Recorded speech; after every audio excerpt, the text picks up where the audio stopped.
بسم اللہ الرحمن الرحیم۔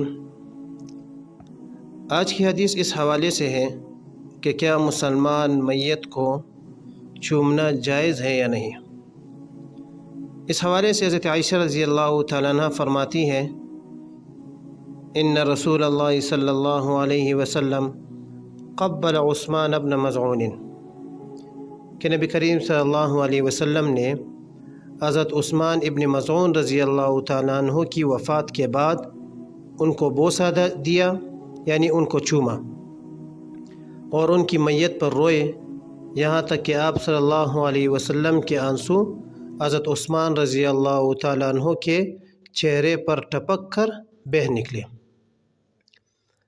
حضرت عثمان بن مظعون رضی اللہ تعالیٰ عنہ وہ صحابی ہے جن سے نبی کریم صلی اللہ علیہ وسلم کو بڑی محبت تھی۔ آپ صلی اللہ علیہ وسلم نے ان کو اپنے بھائی کے نام سے یاد کیا ہے۔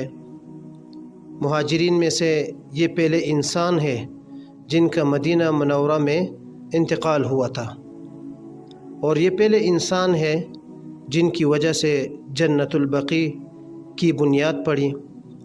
سب سے پہلے بقیع میں ان کو دفن کیا گیا، اور حضور اکرم صلی اللہ علیہ وسلم نے ایک بڑا پتھر لا کر ان کے قبر کے پاس نصب کیا اور فرمایا کہ اس سے میرے بھائی کی قبر معلوم رہے گی اور میرے اہل و عیال ان کے قریب دفن ہوں گے۔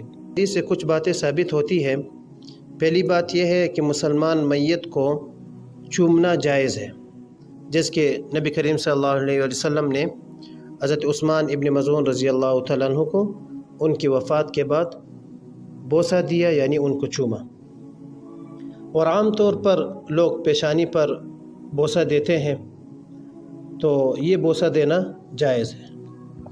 دوسری بات، اس حدیث سے یہ ثابت ہوئی کہ کسی میت پر رونا اور آنسو بہانا یہ جائز ہے، لیکن نوحہ کرنا، چیخنا، چلانا، کپڑے پاڑنا، اپنے چہرے کو نوچنا اور جز اور فضح کرنا یہ جائز نہیں۔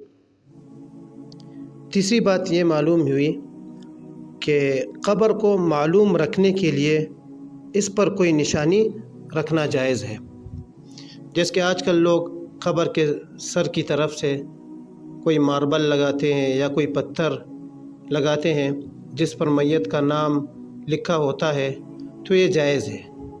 لیکن اس ماربل پر یا پتھر پر قرآن مجید کی کوئی آیات یا کلمہ لکھنا جائز نہیں، اس وجہ سے کہ اس سے قرآن پاک کی آیات اور کلمے کی بے ادبی ہوتی ہے۔ اور چوتھی بات، اس حدیث سے یہ پتہ چلی کہ اپنے خاندان کے افراد کو ایک ہی زمین میں قریب قریب، یعنی نزدیک نزدیک دفن کرنا یہ جائز ہے۔